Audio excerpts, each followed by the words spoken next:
This E3 coverage is brought to you by Squarespace. Squarespace is the all-in-one platform that makes it fast and easy to create a professional website, blog, portfolio, and online store. For a free trial and 10% off your first purchase on new accounts, head on over to squarespace.com and use offer code Gamebreaker6.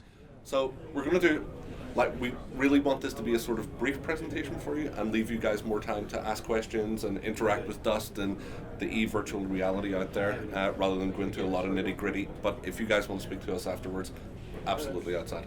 So essentially what we'll do is we'll give you kind of a state of the union of CCP, a review of our first decade at CCP, a look at Dust 514, what's happening now and what plans we have for the future, and then a look at EVE Online, our most recent update, Odyssey, and what's coming up beyond. So, as I said, EVE the second decade we've just moved into after May the 6th this year. Our first decade, we achieved quite a lot with EVE. We had quite a lot of highs there, which we wanted to celebrate. A lot of player-created events, a lot of drama happens in the EVE Online universe, and we saw a lot of that.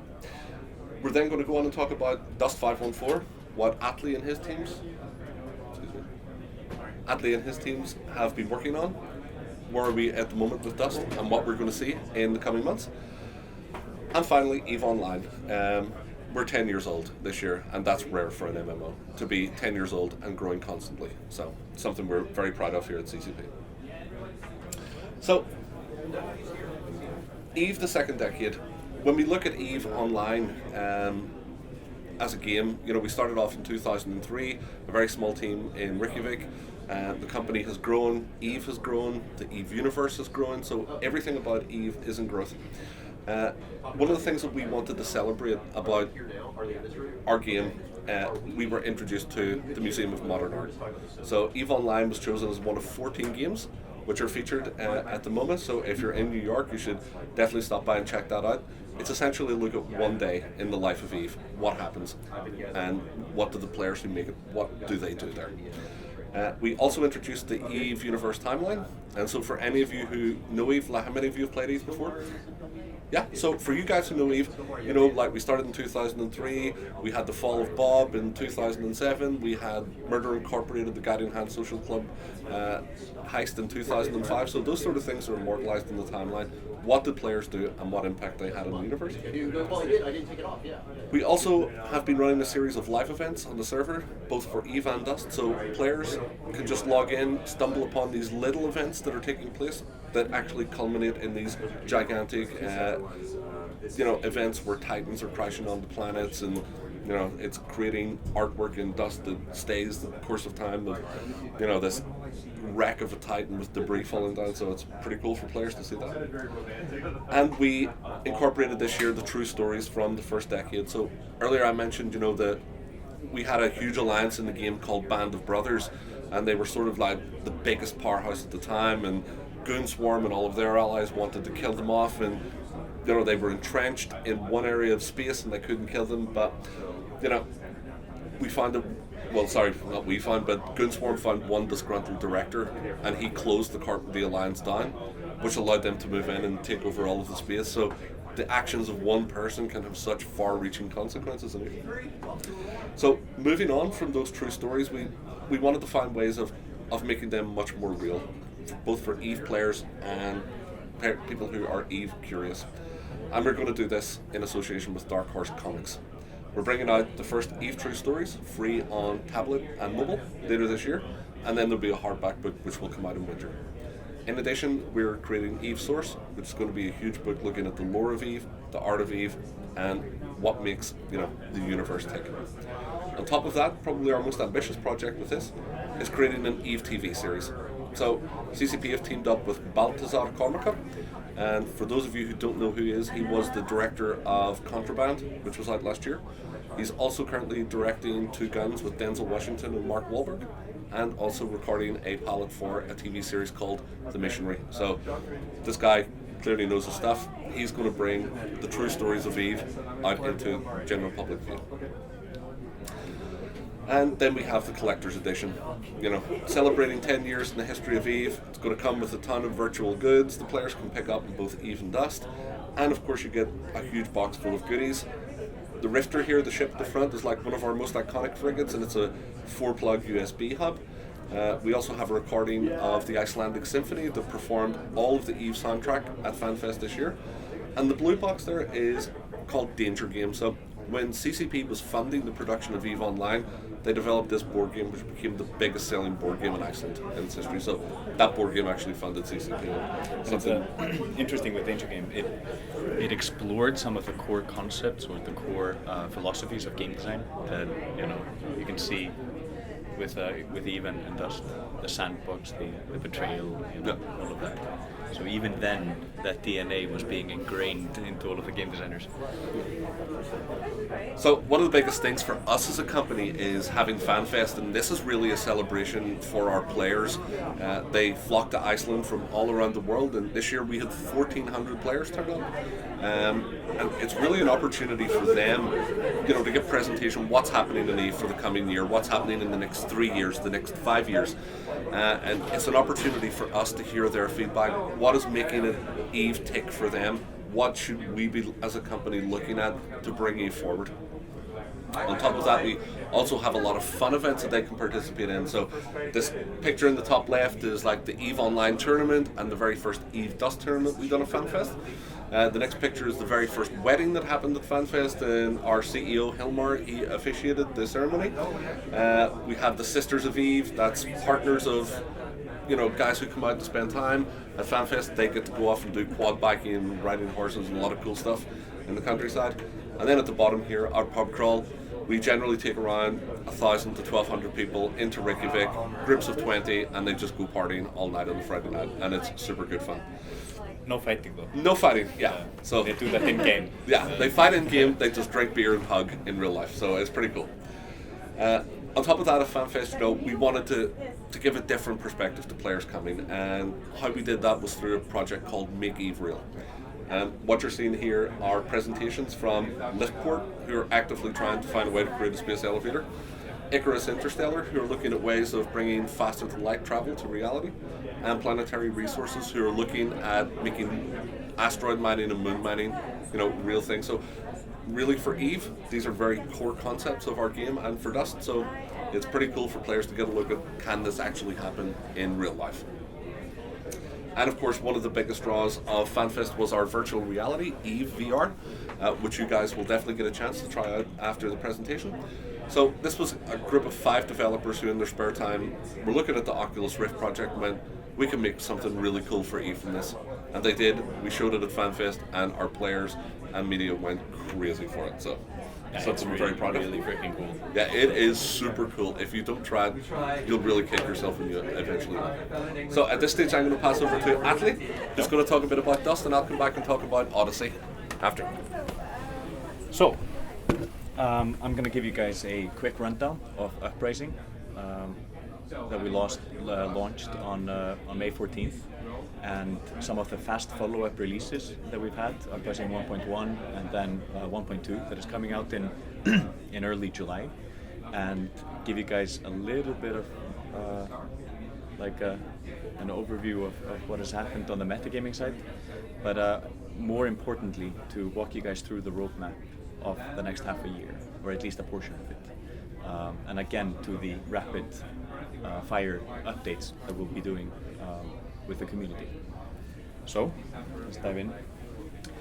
Uprising saw a host of improvements to the game, ranging from major graphical overhauls, performance improvements, accessibility, new weapons, tuning of gameplay.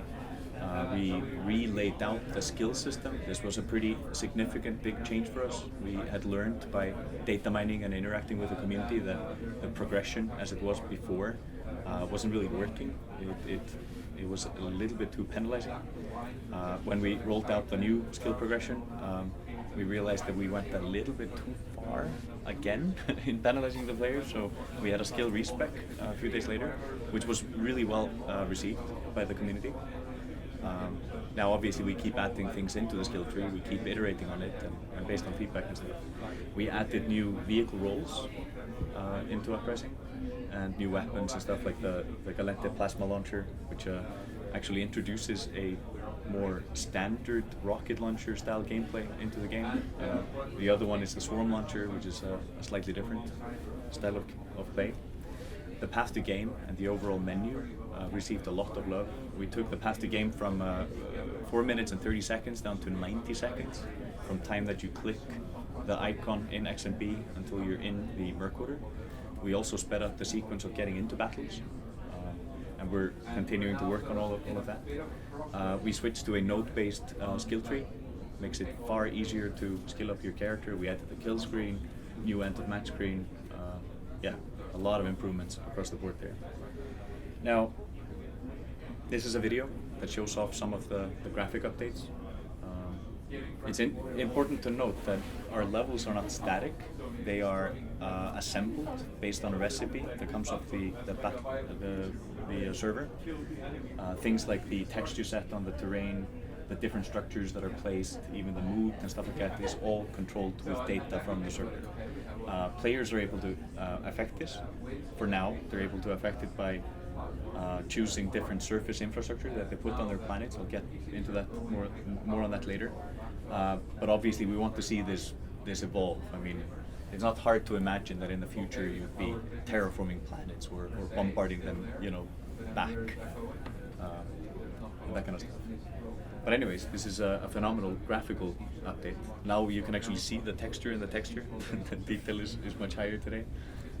The beta was a little bit mushy, so we fixed most of that. The vehicle roles that we added, those are really important. We added the glass cannon, HAV. It's called the Enforcer. It's obviously a little bit weaker and stuff like that. It's more difficult to buff it up from the armor and shield perspective, but it's fairly easy to buff up the damage output. And then we added a new dropship role called the Assault, which introduces a forward-mounted turret so that you can shoot people in the face while you're helping them, or helping your friends. Most of you know this already, but I'd like to just very briefly, on a high level, explain the EVE universe. So this is the EVE universe: 7,000 solar systems, 58,000 planets, 300,000 asteroid fields. I don't know how much else. We lost count. It's a big world. But of course, dust is not set on all of those. There's a subset of planets that you can play on, the temperate planets, those with Earth-like gravity, an atmosphere that is, this is a little bit geeky, but an atmosphere that is similar to Earth in composition, because we know all of that. So we've trimmed it down to a couple of thousand planets. HiSec, this is high security space. This is where the NPC factions or the empires rule. When you fight in there, you're fighting in match-made battles on behalf of the empires. Then we have low security space, where we have faction warfare, where you fight for the empires in their land grab, and then planetary conquest, also set in low security space. Nullsec is something that we'll introduce later.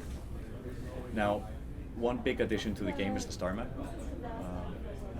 This flattened view, more console-friendly view of looking at the world. You're able to plan your war with your friends and stuff like that on planets through that. And there's one interesting story.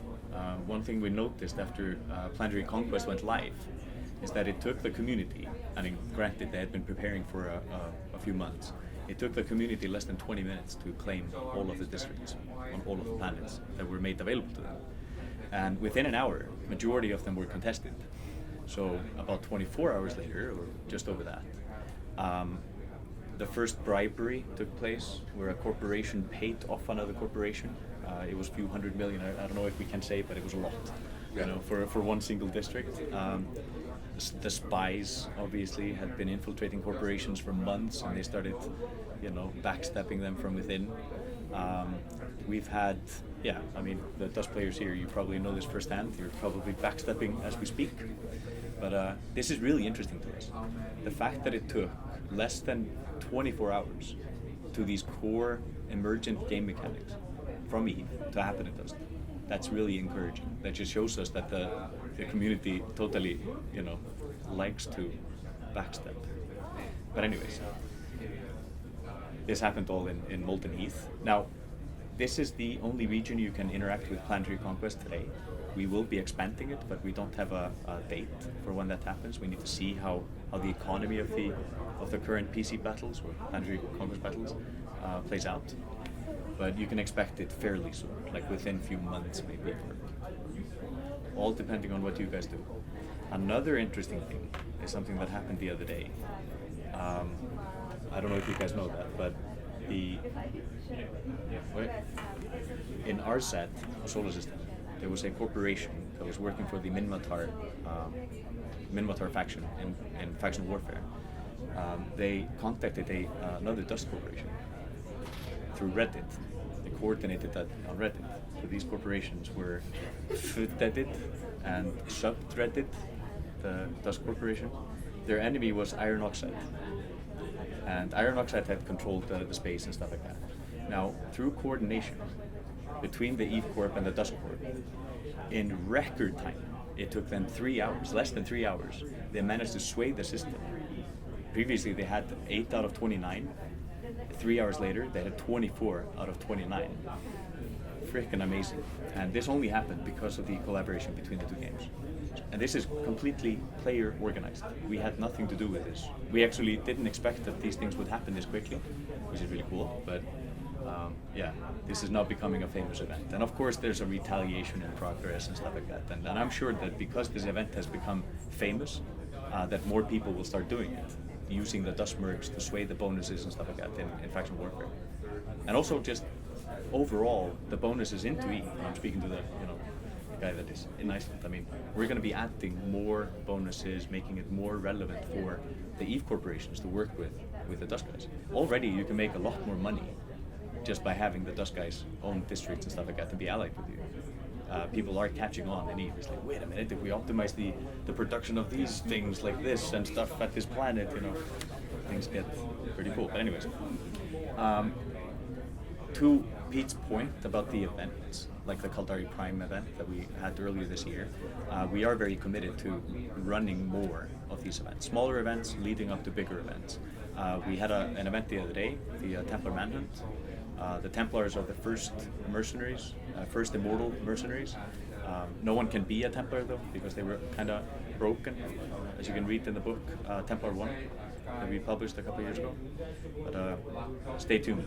There'll be a lot more events that kind of involve the player base into the storyline and allow them to affect it in a persistent way, like the Kaldari Prime event, where now forever there will be a Crash Titan, as a monument of that epic multi-thousand player event. Just quickly on Uprising 1.2, so we're going to continue the accessibility improvements.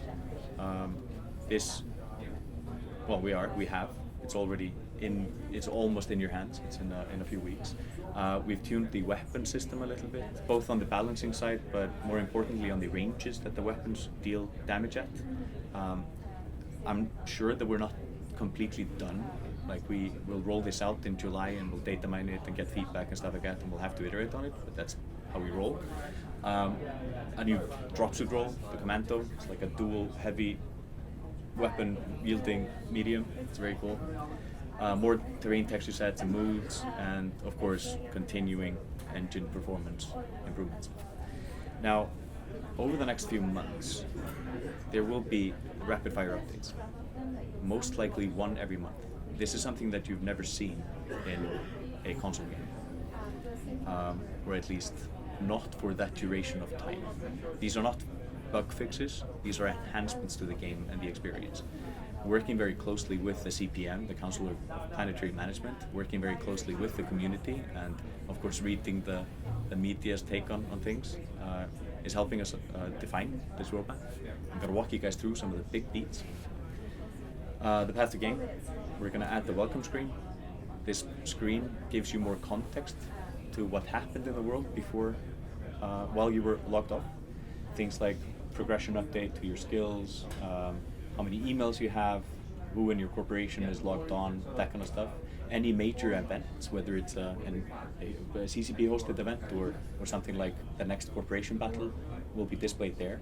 We're taking the same system and integrating it into the battles themselves, of course with different content, giving you more context to the the terrain that you're fighting on, the game mode and stuff like that, and also which of your friends are playing where, that kind of stuff, so that you can coordinate with them. You'll be able to switch squads more easily. You won't be hidden in a communication menu and stuff like that. Daily bonuses will be added, and obviously, progression. The Battle Finder today is a little bit boring. It has a list and stuff like that, and it doesn't give you enough context. So we're going to revamp that completely. You can look at the path to game, the character creation, and the character selection as an example of a menu that we've taken and refactored. We're very excited about that. Core shooter stuff, aiming and movement. We need to continue improving it. Input curves, the adhesion, the sticky reticle stuff, and vehicle handling. I think we can all agree that there's room left in tuning the vehicles. Matchmaking, this is actually very important. So the matchmaking today is mathematically correct, but it doesn't take into account player preference or what players have. And it is doing team balancing, but we need to improve it. We want to improve it so that we're not only balancing between the teams, but also inside the teams, so that you have a similar makeup of people. Gear as a criteria is a big one. Preventing or maybe reducing the likelihood of people with advanced gear or proto gear beating up with noobs with lesser advanced gear. And then prioritize matches with friends. This is really important. If let's say that you are similarly skilled with your friends and both of you are trying to go into a match, or your friend is in a match, throwing you in there is much more meaningful for you than just into a random match. Now, this may not always apply. If your friend is vastly more skilled or he has a higher ELO ranking, then you might not beat him and you have to go and participate in faction warfare or PC battle. Roles and progression, we'll be adding new drop shoot roles, namely the pilot role. This is a role that gives bonuses to driving vehicles and flying aerial vehicles. And new vehicle roles, namely destroyers. Destroyers, as an example, a heavy attack destroyer. He is very good at fighting against aerial vehicles. Fast turn rate on the turret, fast repeating fire, that kind of stuff. And lastly, the environments. We're adding in a new terrain with multiple battlegrounds. The craters terrain. This is an epic, awesome looking, massive crater. Wrecked Earth type stuff. And we're adding in a new research surface infrastructure. You can see the screenshot of that behind here. And later this year, the production surface infrastructure. And these, of course, you'll be able to purchase and upgrade and stuff like that through Planetary Conquest. But yeah, this is just very quickly on some of the key beats that you'll be seeing every month over the next few months. Now, this obviously evolves as we get more feedback. As we get more feedback from media, from the player base and stuff like that. So keep it coming. So I'll briefly cover EVE Online side. So we're coming off really rapid growth with EVE Online Retribution that was launched last year, and that growth is continuing now with Odyssey, which is our most up-to-date release that we did on June the 4th.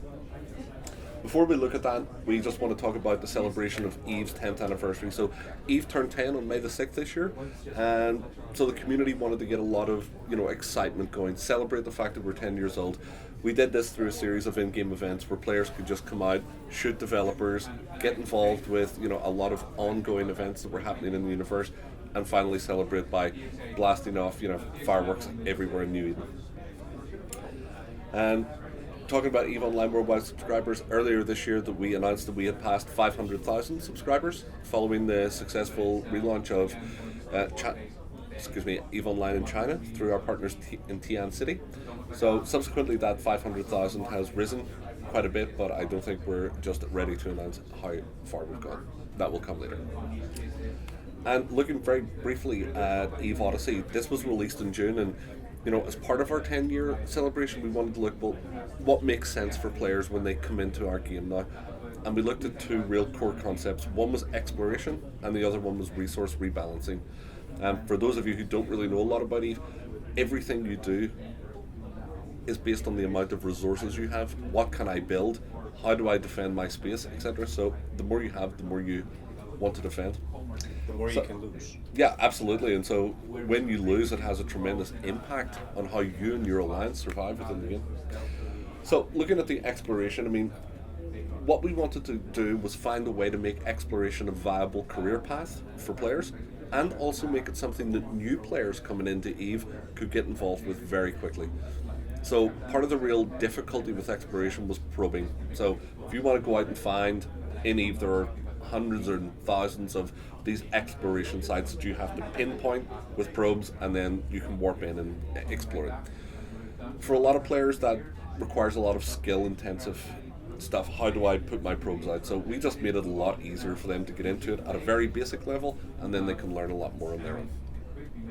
We also wanted to make sure that it was very visible to them. So every time you jump through a gate in New Eden, this will come up in front of you and it'll say, there are all these sites available. They haven't been explored. You can go and explore them. There are a lot of riches here. You can go out and make yourself a lot of money. So we instantly saw from the feedback when this feature went live that the community were writing going, I didn't know this was all here. This is the first time. Are you telling me this has been here for years? Even though we documented it for them, when they actually just got to see it and it was visible on screen, it changed their perception of it completely. On top of that, we introduced a lot of new mini-games for our hacking and archaeology. So when you go to a lot of these sites, you'll find that they're hacking codes and you have to just join this mini-game where you have to get to the very center through this ancient technology, and then you'll unlock like either really, really good loot if you do it correctly, or much lesser loot if you trip the code. And then resource redistribution was the second biggest part. And there are some resources in EVE that you would look at as being the oil of our world today, or the diamond. So ice that's there would certainly be the oil. It's what fuels star bases, it's what fuels the major capital ships. We also have moons that give a lot of really valuable resources out. So we literally took like if you imagine one of those round snowballs, we took it and we just whisked it up and set it down, and resources have just redistributed throughout the galaxy. So everyone is now looking to war. I don't have enough resources, I'm going to go and take my neighbours. So we can see this here very briefly in the invasion of Fountain. The CFC, who used to be sort of friends with the Test Alliance and the Rebels, are now eyeballing their space and saying, you have the resources we need, we're going to take it. And now Test Alliance and those guys are asking their friends down in the south, we need your help to defend. So what we're actually seeing internally is that up at the top, 15,000 pilots are coming down, and from the bottom, roughly the same number. And they're bringing all manner of super capital ships, these giant titans that, you know, rule the skies, and tens of thousands of sub-capital ships. So we saw last weekend the battle happen, 1,800 versus 1,500. I mean, when you think about those numbers in an MMO of people all sharing the same universe, impacting each other, it's kind of crazy. So what you're seeing here is the Goon Swarm capital fleet all got ready, moved out to go and attack Test. And at the same time, Test allies come right up behind and started attacking their flank. And then we're like, well, if you want to go and take the stuff, we're going to start hitting your home base. So, you know, it's a lot of strategy involved. How do these major alliances make sure that I keep my own stuff, but also steal yours? So that's pretty cool. The last real big point of Odyssey was we have introduced 4 new ships, which are the 4 Navy variants of our current battle cruisers.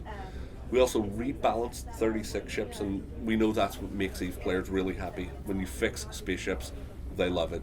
You could tweak a ship that you currently don't see a lot in battle, and all of a sudden it becomes a linchpin of your fleet. So we're noticing a lot of new ships being piloted, you know, ships that weren't really popular before, people are trying them out again. So that's quite a lot of fun. We also spent a lot of time enhancing the visual aspect of space as you travel. You know, the new warp tunnel effect, just kind of like the Doctor Who sort of, just keeps you immersed and gives you the sense that you're actually traveling in the world. It's pretty cool. And we also did a lot of remodeling of ships and station interiors. So here we see the Amar Apocalypse battleship, which is quite iconic, which got a complete redesign, and the station interior. So this belongs to the Amar, one of the empires, and they're very, in the lore, they're very religious based. They're kind of like monks, and so there's the cathedral effect that comes from being inside one of their stations. And for the different sects, there's different interiors, of course. And finally, we looked at really introducing stuff that players wanted to improve their game experience. So currently in EVE Online, when you go in to train, you train one character. We've now given the opportunity for you to train 2 characters at a time. We've also looked at ways of a player being able to recover their security status. So as a player, I can go and shoot people in high security space, I'll blow them up, and I will suffer a security hit for it until I eventually go down to -10, where everyone can kill me on site without fear of retribution. We found that a lot of players went there very quickly, but the way of getting back up to being, a good angel became very, very long and time consuming. So we just made that easier for them. You can just pay a lot of money and recover your sex status if you so desire. We're moving on with Alliance Tournament 11. This is the 11th tournament where the major alliances in the game fight each other for some very, very unique ships and rewards in game. A 50-run ship that no one else will ever own, and they're worth literally trillions of ISK in game. So 64 of them compete over 3 weekends, all streamed on Twitch TV, where we're generally seeing we're having around 20 to 30,000 viewers each weekend, which isn't bad. We're definitely seeing a lot of growth in esports within EVE. So we've partnered up with Twitch.tv, and we've incorporated their SDK into the client, so you as a player can just click a button and stream EVE out to anybody who's subscribed and watching you, and that's pretty cool. In addition to the Alliance Tournament, we will be doing the second New Eden Open this year, which is going to be a major cash prize for players instead of having to win in-game awards. And looking on to the future, our future vision for EVE is space colonization. How do you as a player colonize space for yourself? What holds real value for you? So we're going to be looking at what makes sense for my alliance. Where do I want to locate? How can I build little hideaways? So that's the sort of thing that we're looking for. We're thinking of how do we enable players to do more? How do we enable their ships to have their decals, something that they have a great pride in on their ships? We're looking to find out how they can build their own little mini stations in pockets of space as strike points going out into the future.